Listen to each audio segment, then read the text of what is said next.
தமிழக அரசியலில் அடுத்த சில மாதங்களில் பெரிய மாற்றங்கள் ஏற்படலாம் என்ற பேச்சு ஏற்கனவே வலுத்து வரும் நிலையில் பாஜக மாநில தலைவர் அண்ணாமலை எடுத்துள்ளதாக கூறப்படும் புதிய அரசியல் வியூகம் பலரின் கவனத்தை ஈர்த்துள்ளது.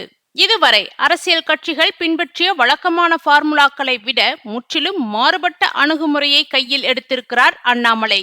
குறிப்பாக இளைஞர்கள், முதல் முறை வாக்காளர்கள் மற்றும் சமூக வலைத்தளங்களில் செல்வாக்கு செலுத்தும் தரப்பினரை நேரடியாக சென்றடையும் வகையில் திட்டமிடப்பட்டுள்ளது.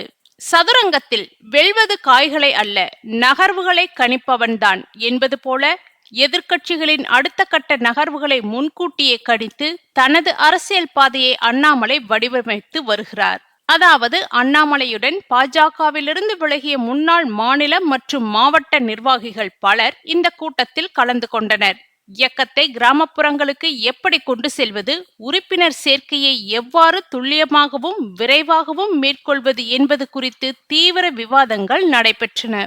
தற்போது வரை வி த லீடர்ஸ் இயக்கத்தின் இணையதளத்தில் சுமார் 17 லட்சத்திற்கும் மேற்பட்டோர் உறுப்பினர்களாக தேர்வு செய்துள்ளனர். இந்த எண்ணிக்கை தமிழக அரசியல் வரலாற்றில் டிஜிட்டல் இயக்கங்களுக்கு கிடைத்த மாபெரும் வரவேற்பாக பார்க்கப்படுகிறது. நகர்ப்புறங்களில் ஸ்மார்ட் போன் மற்றும் இணைய வசதி இருப்பதால் டிஜிட்டல் பதிவு எளிதாக இருந்தாலும் கிராமப்புறங்களில் நிலைமை வேறுபட்டது. பலருக்கு ஆண்ட்ராய்டு மொபைல்கள் இல்லை.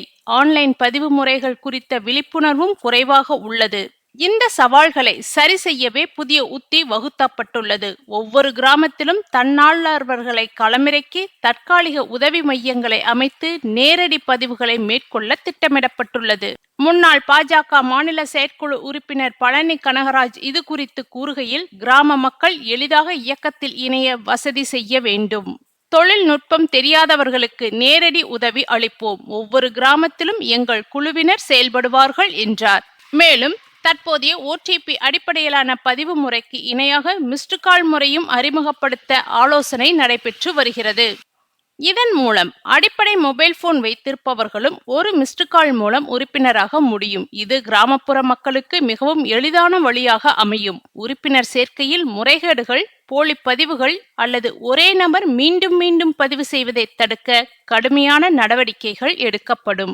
ஏற்கனவே OTP மூலம் பதிவானவர்கள் மிஸ்டு கால் முறையில் மீண்டும் பதிவு செய்ய முடியாது. இதனால் உறுப்பினர் எண்ணிக்கை துல்லியமாகவும் நம்பகத்தன்மையுடனும் பராமரிக்கப்படும் என நிர்வாகிகள் உறுதியளித்துள்ளனர். அண்ணாமலை பாஜகவிலிருந்து விலகிய பிறகு அவரது நெருங்கிய ஆதரவாளர்களும் முக்கிய நிர்வாகிகளும் இயக்கத்தில் இணைந்து வருகின்றனர். சமீபத்தில் தமிழக பாஜகவின் முக்கிய முகமாக இருந்த Amar Prasad Reddy We the Leaders இயக்கத்தில் இணைந்துள்ளார். இது அரசியல் வட்டாரத்தில் பெரும் பரபரப்பை ஏற்படுத்தியுள்ளது. மேலும் பலர் அண்ணாமலை பக்கம் திரும்புவதாக தகவல் வெளியாகியுள்ளன.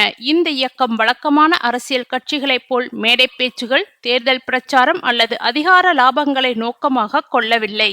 மக்கள் நலன் மட்டுமே இலக்கு என்பதை அண்ணாமலை தெளிவாக அறிவித்துள்ளார். அடுத்த சில மாதங்களில் மாணவர்கள், விவசாயிகள், பெண்கள் மற்றும் பொதுமக்களை பாதிக்கும் முக்கிய பிரச்சனைகளை கையில் எடுத்து தீர்வுகளை நோக்கி மக்களை திரட்டும் களப்பணிகளை மேற்கொள்ள திட்டமிடப்பட்டுள்ளது.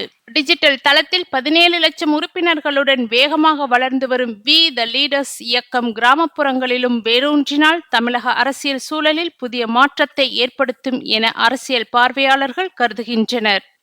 மக்கள் பிரச்சனைகளுக்கு தீர்வு காணும் மக்கள் இயக்கமாக இது உருவெடுக்கும் என எதிர்பார்க்கப்படுகிறது.